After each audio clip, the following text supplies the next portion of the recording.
again, everyone, and welcome to today's devotionals.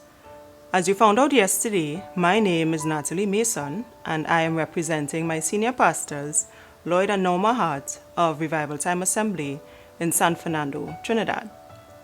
I'm continuing on the topic, what's in a name? Yesterday I spoke on understanding that a name brings identity. But with God, a name is more than just for identification purposes. So let's talk a bit about meaning, purpose, and association. People name their children all sorts of things, sometimes without focusing on what it means.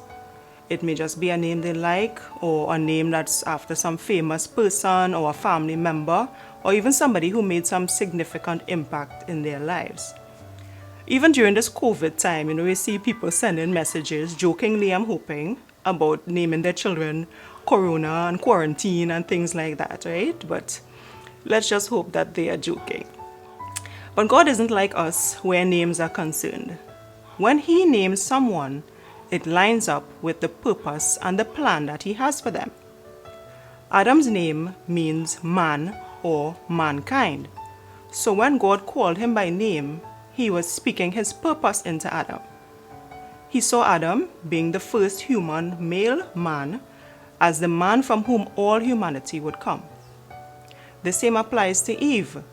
She was initially called the woman, meaning taken out of man. It also meant female or wife. When she was given the name Eve, she became the mother of all living.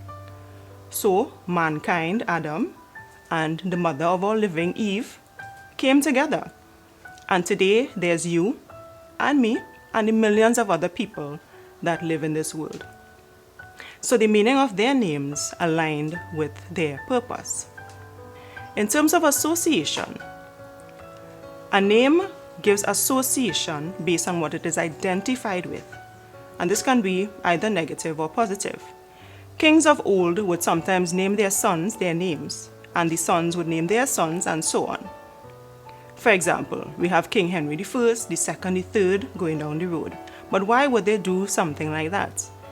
This was done so that the name of the king would live on, and that they would even be able to trace back their lineage and their ancestry because of it.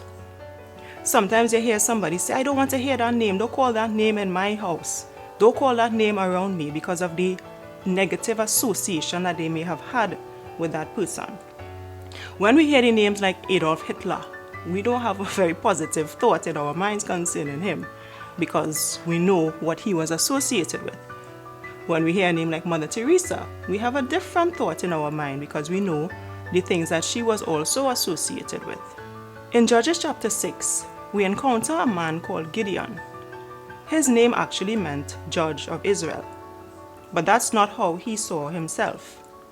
In verse 12, an angel of the Lord appeared unto him and said unto him, The Lord is with thee, thou mighty man of valor. The angel told him that he would be the one chosen to save Israel from the Midianites. Now these were cruel people, and they were giving the Israelites, basically their life was a living hell, right? But here's what was Gideon's response in verse 15. And he said unto him, O my Lord, wherewith shall I save Israel? Behold, my family is poor in Manasseh, and I am the least in my father's house. He associated his family as being the weakest of the tribes, and then he saw himself as the least in his whole weak tribe.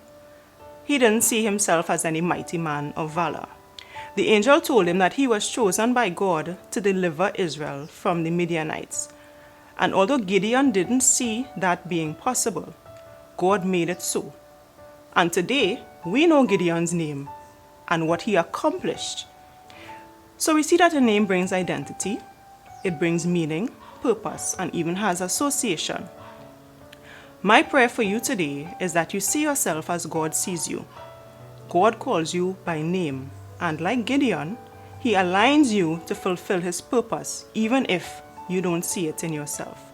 So parents, I want to say something to you too. Please be mindful of the names that you call your children. Not because a name sounds nice, it means that it has a good meaning. Remember, when you are speaking the name of your child, you are speaking that purpose into their lives. So just be mindful of what you call your children. So I hope today that you would have learned a little bit more with reference to what your name means, and you can even look into it yourself. So until tomorrow, God bless you.